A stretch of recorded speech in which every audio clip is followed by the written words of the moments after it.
자, 그리고 이어서 2부를 바로 하겠습니다. 그러면 한국에서 혁명 21의 역할과 목표를 우리가 그러면 어떻게 해야 될 거냐. 제가 이제 가끔 가다가 보면 우리 당 안에 굉장히 소수지만 불쾌한 모습을 목격을 합니다. 현 당에서는 당의 지도부나 이런 부분에서 문제가 없다면 당원들이 전화를 와서 실망했다 뭐 이렇게 하면서 노골적으로 불쾌한 말을, 근데 그것이 당의 문제가 아니라 자기들끼리 싸워서 어떻게 된 문제나 또 지부에서의 분란의 문제를 가지고 중앙당에 그렇게 이야기를 합니다. 한 분이요, 여기에 오시기로 했다가 기분 나쁜 일이 생겨서 불쾌해서 실망해서 앞으로 뭐 탈당할까 고민한다면서 안 온다고 그제 연락이 왔어요. 그래서 내가 작은 당을 하니까 이제 가끔 가다가 보면 나갈 때 굉장히 불쾌하게 나가거나 이런 사람들이 있습니다. 제가 그 차마 다 이야기를 못하고 있는 사회인데, 그래서 그런 일들이 벌어지는데 그거는 뭐 때문에 그런가 하면요, 의식이 부족해서 그렇습니다. 이 당을 하는 것이 황장수 개인 때문에 합니까? 나는요, 혁명 21이 성공해도 그 가시를 먹어보지도 못하고 죽을 겁니다. 그러니까 혁명 21의 성공의 가시는 대한민국과 미래를 위해서 또 여러분들의 자녀들을 위해서 우리가 그런 희생한다라는 각오로 하는 것이지, 그 과실을 갖다가 이렇게 따기 위해서 하는 건 아니죠. 그런 측면에서 봤을 때 우리 같은 이런 정당의 정체성을 어떻게 규정해야 되는가라고 볼 때요, 히틀러가 엄청나게 나쁜 사람이지만은 당시 전강기라고 부르는 1차 대전과 2차 대전의 사이에 있어서 그때가 지금하고 정세가 똑같았어요. 엊그제도 보니까 동아일보가에 그런 칼럼이 나왔던데요. 지금이 1차 대전과 2차 대전 사이에 1920년대, 30년대와 똑같다라는 거예요. 경제는 공황으로 가고 있고, 그리고 국가들 사이에 싸움은 계속 커지고 있고 곳곳에서, 그 다음에 고립주의가 판을 치고 자국 우선주의가 판을 치고 파시스트 지도자들이 곳곳에서 설치고, 지금 뭐 거의 비슷하잖아요. 미국도 트럼프는 지금 파시스트입니다.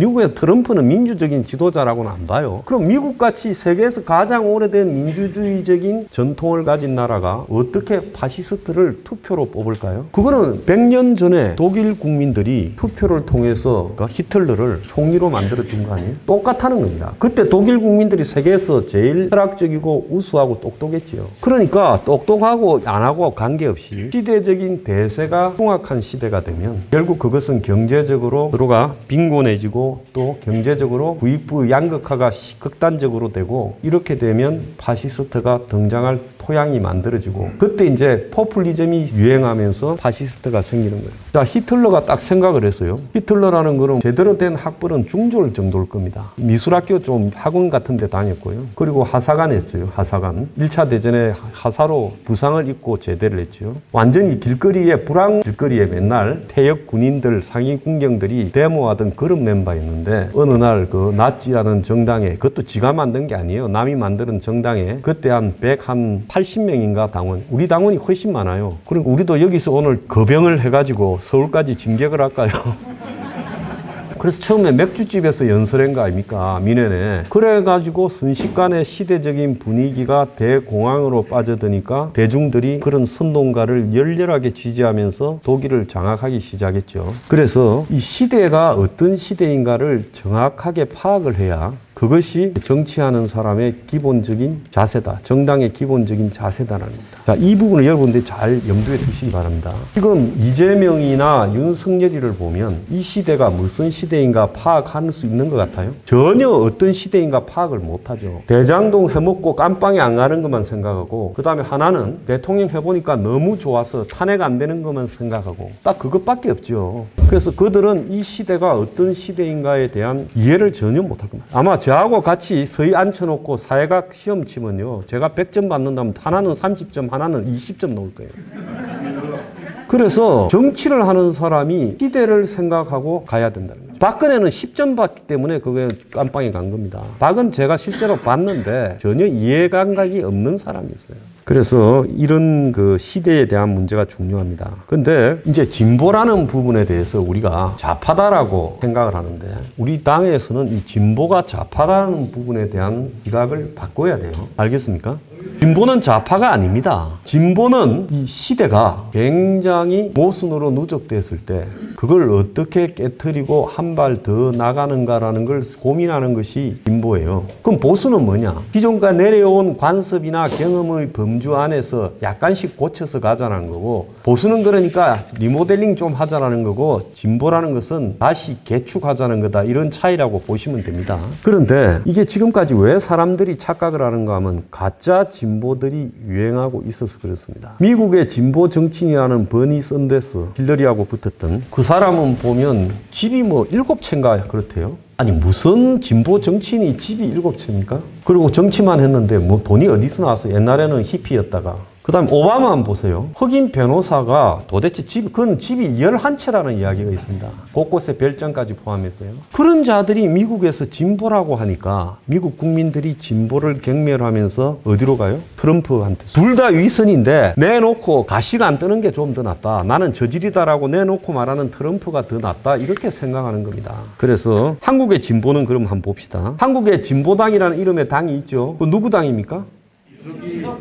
자, 한번 보세요. 한국의 이석기당, 그 빨갱이 친북 정당이 진보당이라는 말을 쓰고 있습니다. 북한이야말로 세계에서 가장 낙후된 수구 정당이지요. 그렇지 않습니까? 그런데 그걸 대변하는 정당이 어떻게 진보당이라는 이름을 썼냐? 정의당이 있지만은 이 정의당은 도대체 패미 이런 거 말고는 시대적인 문제가 뭔지를 이해하지 못하는 무식한 젊은 애들이 모여 있어요. 그러니까 정의당은 완전히 방향 감각을 상실해버린 정당이다. 지금 그렇게 지금 해석을 할 수 있겠죠. 그래서 우리가 녹색당이라는 것도 있는데 이거는 맨날 뭐 환경운동 하더만 얼마 전에 보니까 녹색당 공동대표인 여자가 대마초로 심지어 대마초를 훔치고 농장에서 그걸 대마했다고 재판받고 있대요. 이런 것들이 다 위선이고 가식이라는 겁니다. 그래서 진짜로 이 말을 제가 하는 이유는 한국에서 진짜 진보 정당은 우리 당밖에 없다는 겁니다. 지금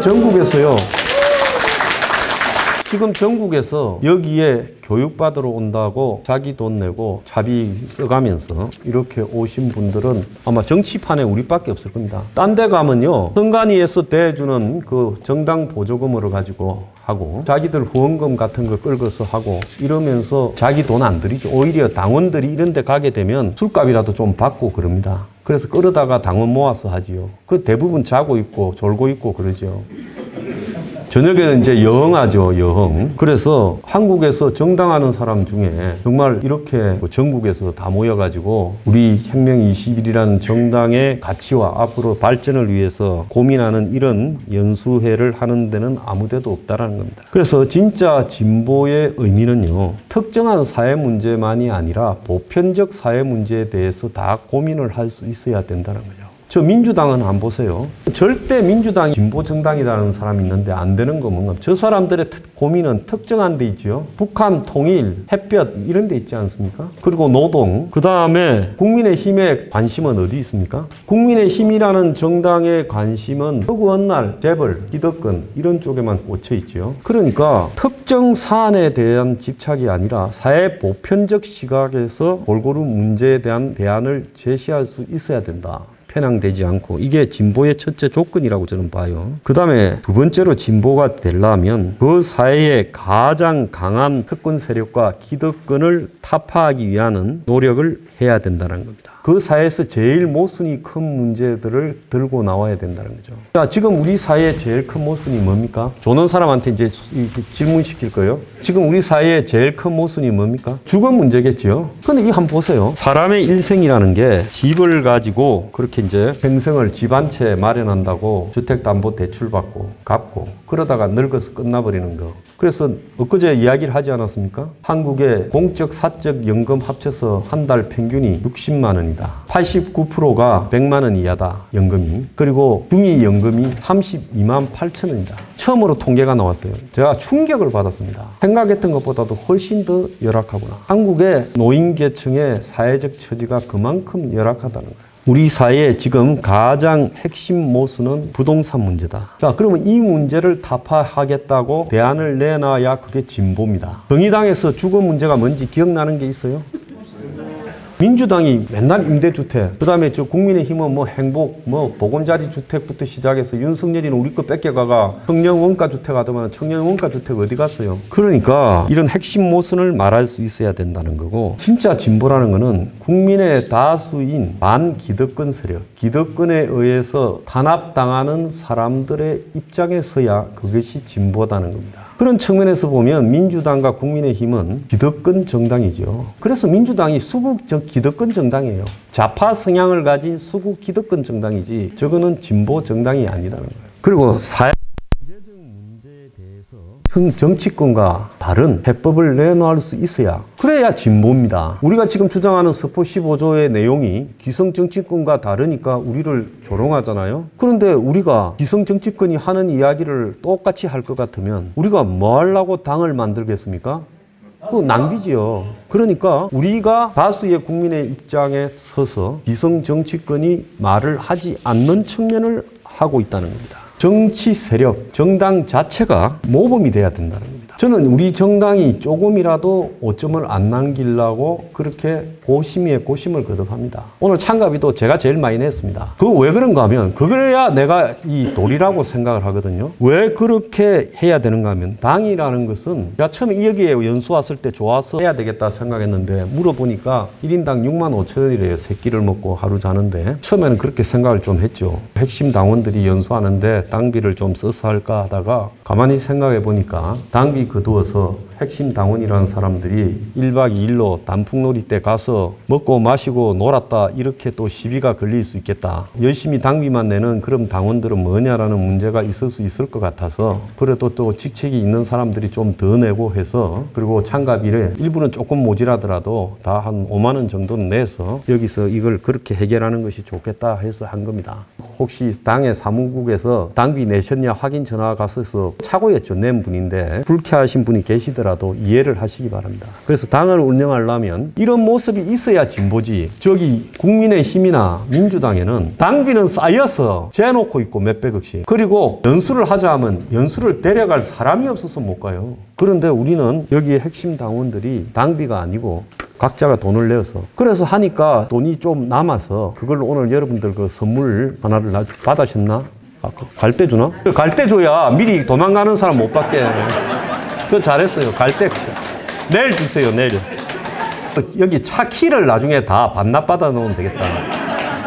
진짜 진보는 시대적인 흐름과 변화를 정확하게 읽어서 대안을 제시할 수 있어야 됩니다. 무슨 진보가 앞으로 한국 사회가 어떻게 흘러갈 건가라는 변화의 방향을 읽지도 못한다면 그게 무슨 진보겠습니까? 입으로 진보 이런 식으로 하는 게 아니라, 진짜 제가 보더라도 당의 운영이나 또 당의 정책이나 여러 가지 당의 구성원들의 열정에서 보면 대한민국에서 진짜 진보 정당은 우리밖에 없다. 다만 우리는 북한, 러시아, 중국 이런 사회주의 성향의 속성이 강한 그런 세력들과는 철저하게 거리를 두고 올바른 정의로운 자본주의를 추구하는 그런 진보 정당이다라는 겁니다. 그래서 제가 진보 우파라는 표현을 우리가 이제 대놓고 써야 된다, 이런 주장을 요 근래에 여러분들한테도 많이 하고요. 우리가 또 그걸 갖다가 떳떳하게 말할 수 있어야 된다, 이런 생각을 하고 있습니다. 자, 시간이 됐기 때문에 제가 그 1, 2부 강연은 여기서 마치고요.